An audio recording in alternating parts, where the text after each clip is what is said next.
Denmark, Var, who cares, Duke. Wait, call the Pope. Oh, that's okay.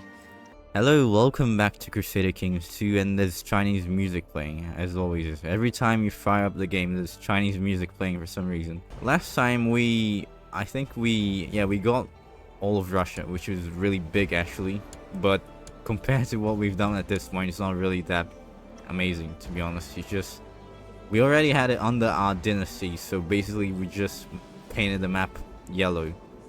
Next, we should be getting a claim on England and France, so I try to do that in a timely manner, and once we do that, I think it'll end the series, because this is getting really long. There is actually a crusade that's gonna be happening soon, but I don't think I'm even gonna bother, microing it too much, because I just want to wait to get the claim really on England, which I've been waiting for a long time. I have this plot against the King of England that should be firing soon, especially if I pay these people. Yeah, it's only, I have 2,000 gold right now because I can't find anything to spend it on, so I think I'll just pay these people to join me in my nefarious plots. Alright, so the crusade is on. I think I'll just like send someone here. I won't even bother. Actually, maybe I should kind of bother, because I don't want them to like take Jerusalem if they're still alive. So it would be actually a good idea to remove them from the map, because this is a crusade for Egypt, so all of this will go to the Crusaders.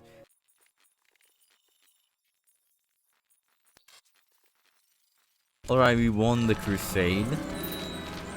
And now my kinswoman, who is conveniently married to someone who is also of my dynasty, so when they have children, it won't go to someone else, is the Queen of Egypt.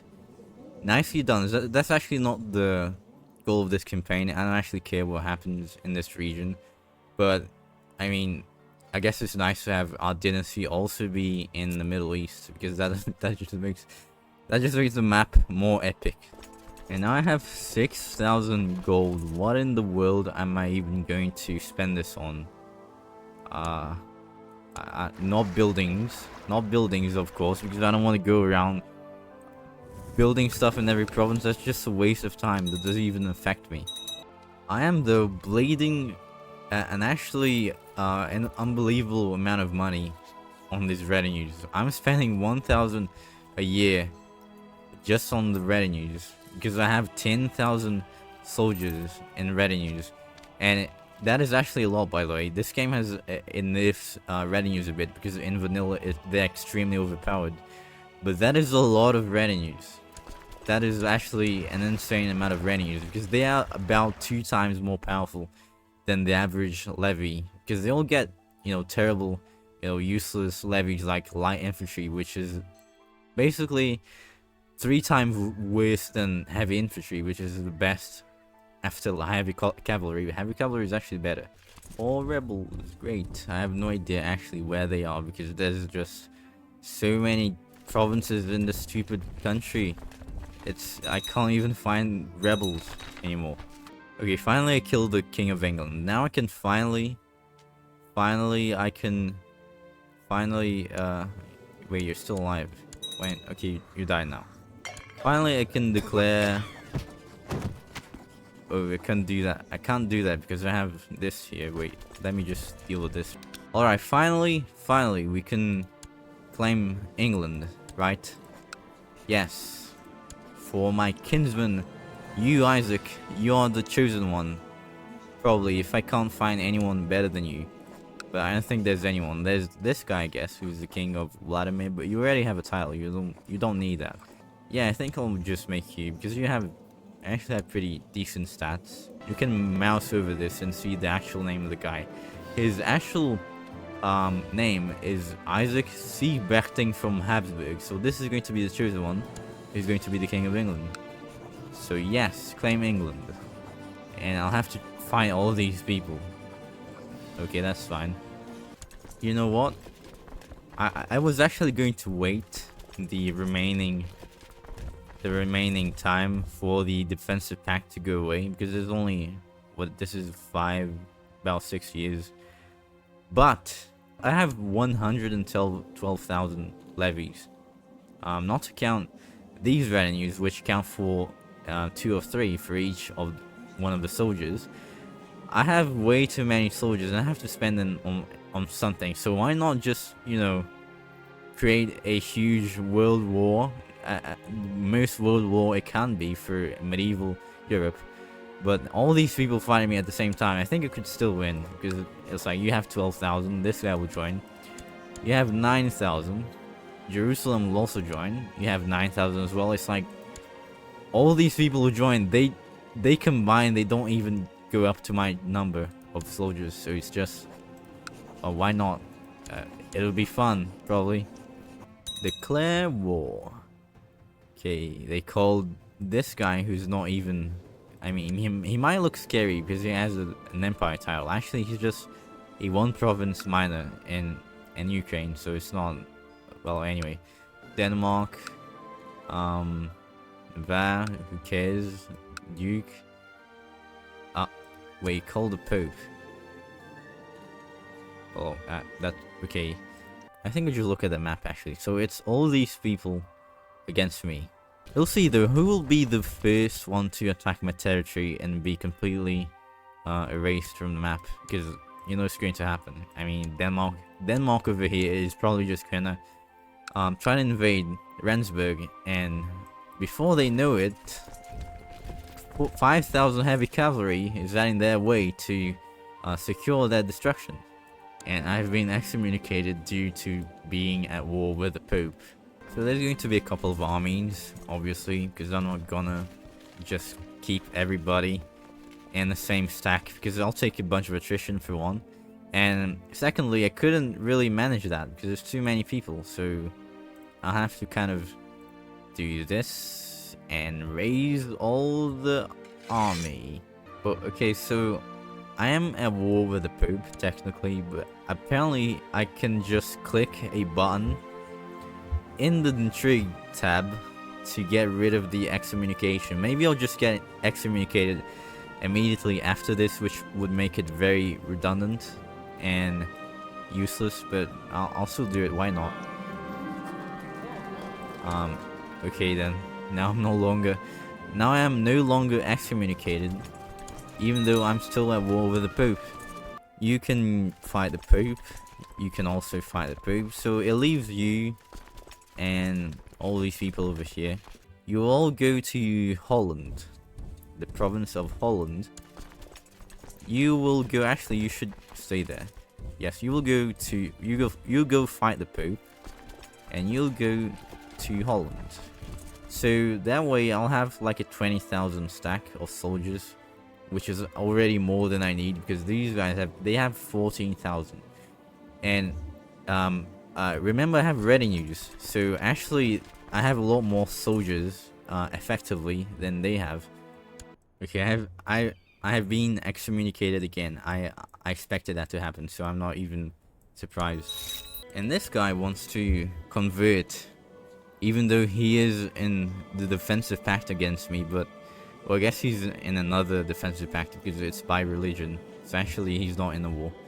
Well, fine, welcome to Catholicism.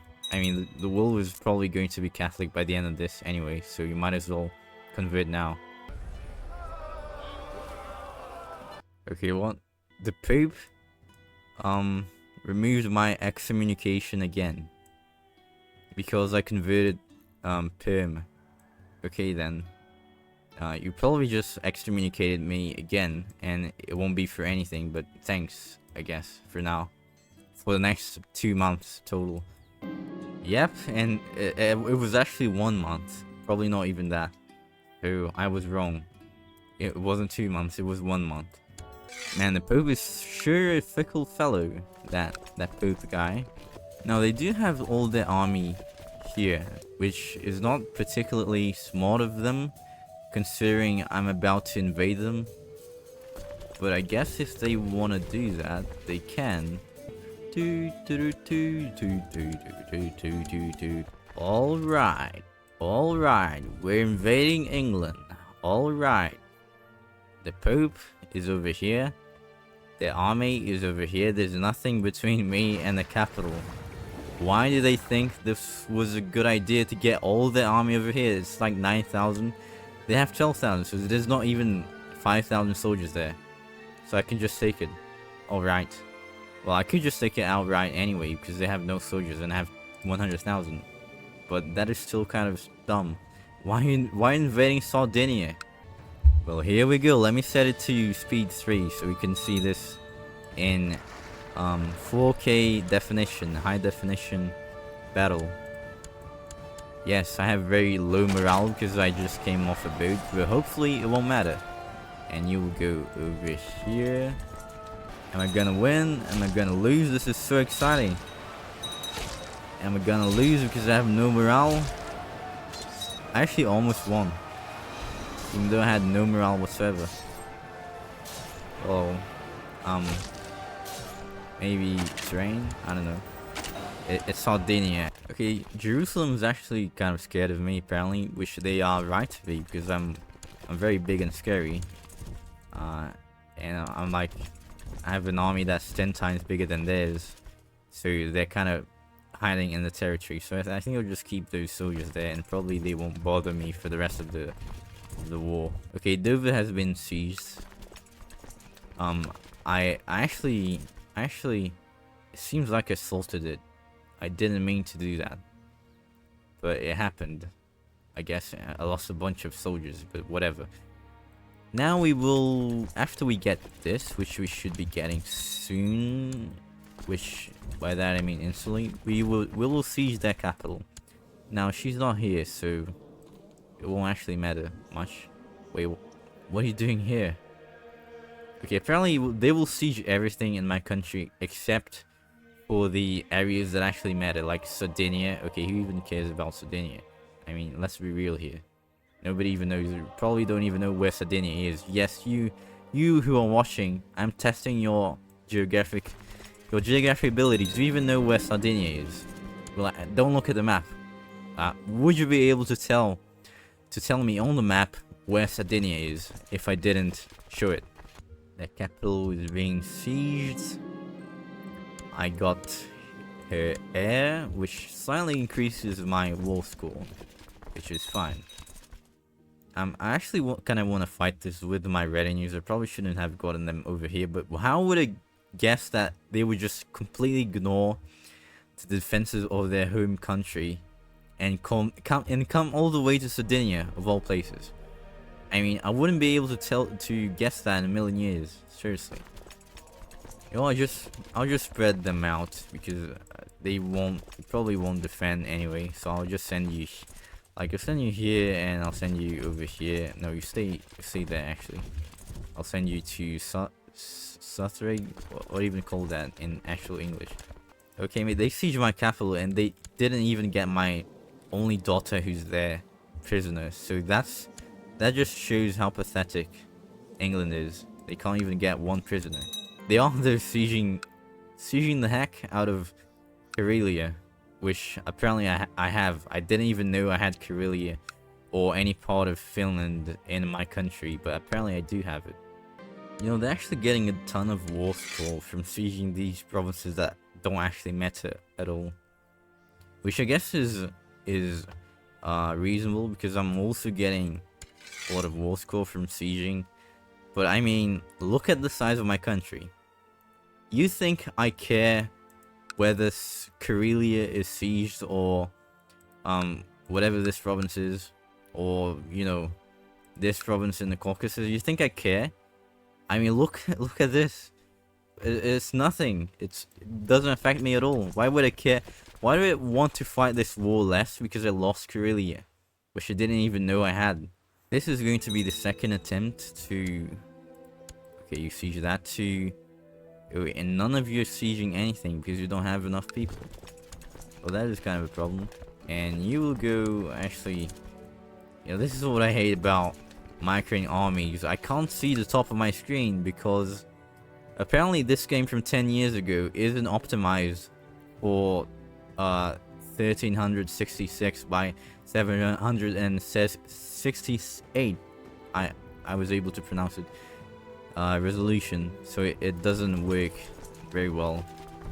It just doesn't show it, even though it was made 10 years ago, and it can't handle the resolution that was used the most 10 years ago. Because really, let's be real. The real important thing about devices and electronic devices and things like that, it is not how efficient it is. It's not how cyber you are. No, it's the emotional component. It's how long you've been using that same thing for so much time that it's like actually becomes more of a pain to even change it. That is what you want when you have stuff in your room. You just want to have it be as old and just falling apart, because that's emotional. That's very emotional. Okay, I have won the battle in this province, and I have won a whole 4.7 war score. Wow. I guess I'm fighting a bunch of people at the same time, so that probably inflates the amount of war score I need to do anything by a huge amount. So that's one thing. Maybe I shouldn't have, declared war on 10 people at the same time. But we will still win in the end, because I have the power of friendship and Austria.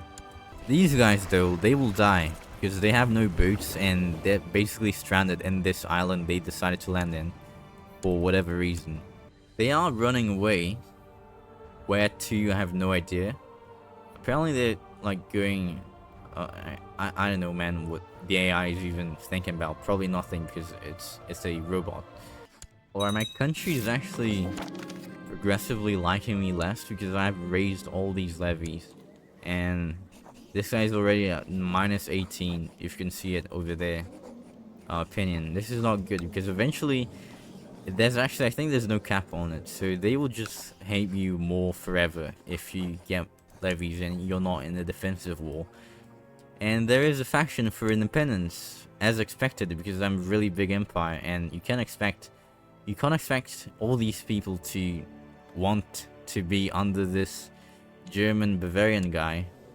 So it is very logical, but at the same time, I'm kind of fighting a war here with half of the world. I am Galahad, yes.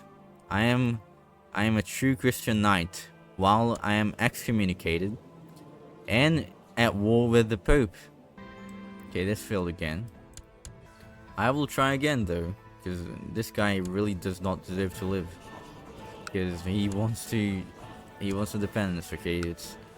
It's utilitarian. Finally he died, which means the independent faction is taken over by this guy.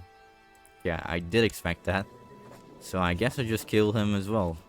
Okay, I got the Queen of France as prisoner, which is not really what I wanted. But I got it anyway, I guess. And she is my relative. I think this will even increase the war score. No, it doesn't. And you have to remember, this is CK2. This is not EU4. This is not Victoria. You cannot sign separate pieces with people. So this is actually meaningless because she's not war leader, and it doesn't really matter that I have her in my dungeon. It doesn't increase the war score. It does basically nothing. Man, this is pretty ridiculous because I keep sieging like England proper, and I'm sieging them, and that's fine. But then they will siege in Siberia, and they'll get back the same amount of war score that I get from sieging them in the home country. I've sieged their capital, and I get the same amount of war score that they get from sieging Karelia. How does that even make any sense? Please. Okay, did you see that? Did you see that? I just lost 10 war score from losing one city. Okay, 95%. I got the one city in Italy. That cost me apparently 10 war score. Just this one city is 10 war score. 10. Not 5, not like 7, no, 10 war score from one province. Okay then. Okay then, Paradox. Okay. Okay, buddy, okay. Well, at least it's ending, the war. It's probably gonna end soon, actually. As soon as I get this. I'll just assault it because I don't want to wait anymore. It's stupid. They just keep getting stuff in Siberia and getting the war score back down. Nope, I'm not letting them do that. I'll just assault this. Yes, and I'm at 100%. Some buildings took damage. Who even cares? You think I care about that? Again, like it's a random province where in Italy. You think I care about it? It shouldn't give any war score, let alone 10 war score. Okay, enforce demands, please. It's over. I now have England. Finally. That was pretty intense of a... Well, it was pretty fun at least. Alright, we got England. Now we just need France, which is probably gonna be even more of a pain. I am extremely threatening again. Even more than I was before because I'm at 61 now. So yeah, I think that actually goes down if you... Wait, what? Wait. Okay, I guess I got Denmark as well because I guess England had it. And they didn't usurp it for some reason, so I get Denmark as well. That's pretty good actually. But anyway, thanks for watching. And this was very intense episode. I hope you liked it. And I'll see you next time. Next time probably get France. If I can even get the claim. I do have a claim on Aquitaine. I should get it at least. Because I married someone. My wife, in fact. But she's not having children, so that might be a problem. I'll try to fix that. Now France is a different question. I'll try to get it somehow. They actually do have children, but they don't have anyone I can actually marry because they don't want to marry me. They want a better aggressive expansion and pact. And the thing is, even if I divorced my wife and try to marry her, they would like cite political concerns as a reason why they wouldn't do it. So they're kind of just huge hypocrites. But anyway, thanks for watching and I will see you next time. Bye.